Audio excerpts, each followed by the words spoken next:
One of the advices that I give the most to anyone that asks me pretty much anything in Call of Dragons is specializing or maining a single troop type. So, in today's video, I'll be breaking down the pros and cons of maining a single troop type, why you should go for it, and why it will be the best option that you can do for your account both in the early game and in later stages.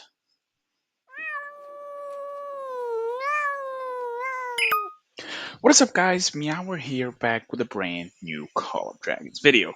So today's topic is a video that I wanted to make for quite some time now, and I think it's time as the game starting to reach sort of like that stage that people should really start to specialize in at least one troop type. I think it's time that we make this. So of course, before we get this video started, be sure to drop the like, don't forget to subscribe. We're so close to 4,000 subscribers mark, and I had no idea that we would be even coming close to it. So thank you guys so much for this ride. The best is yet to come. But on that note, let's dive in. So in Call of Dragons, we already know that we have the four basic troop types and a flyer. We have mages, we have archers, we have infantry, and we have cavalry. Now, one of the most advices, or rather one of the most advices that I give to people, especially when they ask me for account coaching or whatever, is they should specialize in at least a single troop type.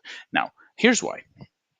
Right now in the roster we have 34 commanders, and as the game progresses we're going to start getting more and more commanders. So now would be the perfect time for you to start selling down, thinking, maybe I should specialize in mages and just focus on mage commanders. Maybe I should specialize in archers. Maybe I should specialize too in cavalry, cavalry or infantry.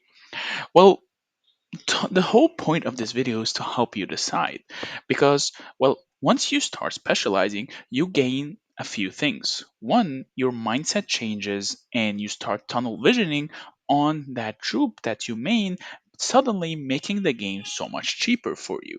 And what I mean by that is that you won't need to stress in order to max every single thing new that comes out if you are maining a single troop type. Number two, the game becomes so much cheaper as well, because as more commanders get released, comes more artifacts, comes even bigger investments into the game. And number three, later on, we're gonna see more specialized stuff. So specializing just becomes that much better, because I would rather have, for example, someone with three maxed out archer marches than have someone with one good infantry march, one good mage march, and one good archer march. Every troop serves a different purpose, but once you start specializing, you not only do you start optimizing your builds, you start to have the correct builds and the most optimal ways, that you are suddenly more efficient than someone running your same march but not specialized in it, and you have better playstyle, better kiting, and so on and so forth. So let's give a few examples. Number one, if you plan on specializing on mages, then your playstyle is more a bit far back. You play a bit safer.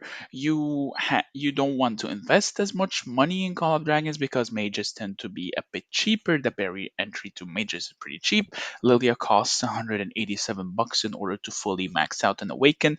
Velen is a gold key commander, and just recently we got Tohar and Bertrand. I would say Tohar is a bit of on the more expensive side because you need to have him fully awakened in order to start reaping his benefits, while Bertrand he starts getting pretty good after his first two skills get leveled up, and then he has his own playstyle in order to properly utilize his fourth skill. So for mages, I would say it's a bit of a lower investment, and the pros and cons of playing mages in general are pretty straightforward. Mages are a safer troop, you need to learn how to kite better, and you will not be as effective for behemoths, but in return, you will be spending less money on the game and you can start reaping its benefits sooner, because as well they have some of the better, or one of the best artifacts in the game, if not already the best one, the Breath of Gigantus, which is the only reason why it keeps me using at least one Mage March. Moving on to archers. If you want to main archers, you have to keep in mind a few things. Archers as a troop type are very expensive to maintain. And here's why. Archer commanders have extremely high power budget skills. So what I mean by that, all their skills are just so effective that you need to have the commander awakened along with its corresponding artifact in order to start seeing proper results with them. Plus, without the entrance into the seasonal talents, you would not have access to long range warfare, making playing archers that much more difficult. Plus, archers need Wilderberg in order to properly shine. You need some heavy investments in the commanders. Like, I would not recommend you play archers unless you're ready to spend a lot, but in return, you get some of the highest DPS in the game for both behemoths and open field if you are left unchecked. Some of the most rewarding investments in the game so far right now, archers are outperforming every single troop type, with an exception that we will get on later on in the video. And well, I'm personally an archer main, so I am biased when I say this, but archers are, in my opinion, probably the best troop in the game right now. Magritte Zeta, the latest two additions, have been absolutely insane out in the open field, and they have dethroned the king and queen of DPSs, Syndrome Frega already, but when you have both of them, do you really care who dethroned who? Moving on, infantry. Now, in my opinion, whether you choose to main infantry or not, you should have at least one infantry march for both your personal use and for benefiting your alliance. And the reason for that is infantry wins wars. The positioning they have, the space they create, the value they provide, the tankiness, the soakings, and the list goes on and on and on, cannot be underestimated.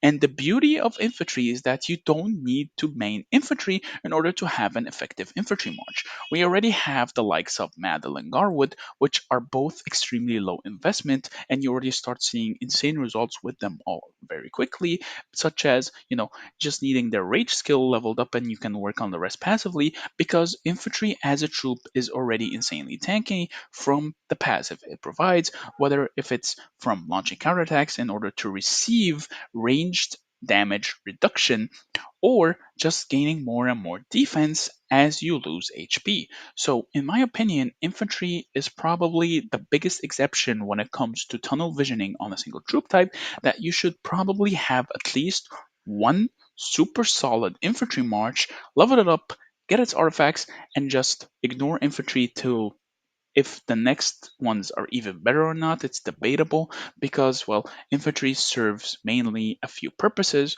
One, you only need one proper infantry march in your entire alliance for either rallying or garrisoning, unless, of course, it's Roots of War, then that's a different topic. But most of the time, only one or two players need to have their infantry cracked out to the max in order to, whether if it's for them to launch their rallies or for them to garrison. And even then, we see so many combinations now of rallying and garrison, but the meta is right now Goresh Skogul, but the point still stands. You need at least one infantry march, even if it's Eliana Garwood and you don't want to invest anything, just having that troop out in the field tanking for you using either the Freezing Ring, Greymar's Hammer, Dragon Scale Armor. All their artifacts are so good and they provide so much value, even if it's not in the form of merits.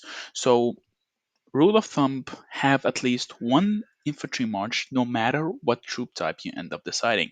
And if you end up deciding maining infantry, then by all means you have two extremely solid marches, and as we get more and more pairings, you're going to have three or four and five solid marches later on. It's just going to take a while, and infantry tend need players to train a lot of them, because infantry as a troop tends to die the first in the field, and they get to get hospitalized quite a lot because of the nature of the troop and the playstyle that comes with it. Finally, cavalry. Now, cavalry, I am a very well known cavalry hater. I don't play cavalry. I don't like cavalry. I think they're the worst troop in the game right now. But however, I still think they have their uses, with Despite so many changes to them, so many buffs, so many nerfs, I still think Cavalry have their niche and have their use. So if you want to be an annoying little farm killer or an annoying flanker, then Cavalry are the troops for you. If you want to terrorize people and receive so many hate messages in straight into your DMs, then of course I highly recommend you pick up Cavalry. Get a Bakshi Emrys. They're both super solid commanders and still one of the stronger marches in the game when used correctly, of course, with the Spring Blaze artifact, and they're both gold key commanders, so the barrier entry into cavalry is pretty low. Personally, if I was to rank how expensive troop types will be, I would say archers are a clear number one, followed by mages for Bertohar, followed by infantry for Goreskogo, and then followed by cavalry because you don't even need Ferrando Theodore in order to be fully awakened in order to start seeing results with them, because the whole point of cavalry is to pick off weaker troop types, weaker marches, kill them while they're reinforcing, kill them while they're retreating, and just be a nuisance out on the field and get those sweet, sweet, salty messages of people crying that how dare you hit my farm marches. So all in all, the versatility is there in this game. Like you have so many options, whether if it's you're a newer player or an older player, or you're starting to settle down, your account is starting to enter maintenance mode. You got your T5, you got your troops, you got everything you're looking for. So I believe that it's time for every single person to start settling in and start maining a single troop type. But I think that's it for today's video. Do you agree with the points I stated? Do you disagree? Do you have a different opinion? Please let me know in the comments down below or join the Discord. The link is in the description. I would love to interact with each and every one of you. But on that note, thank you so much for watching. I hope you liked this video. If you did, please be sure to drop a like. Don't forget to subscribe. Have a wonderful day, and I will see you in the next video. Meow meow.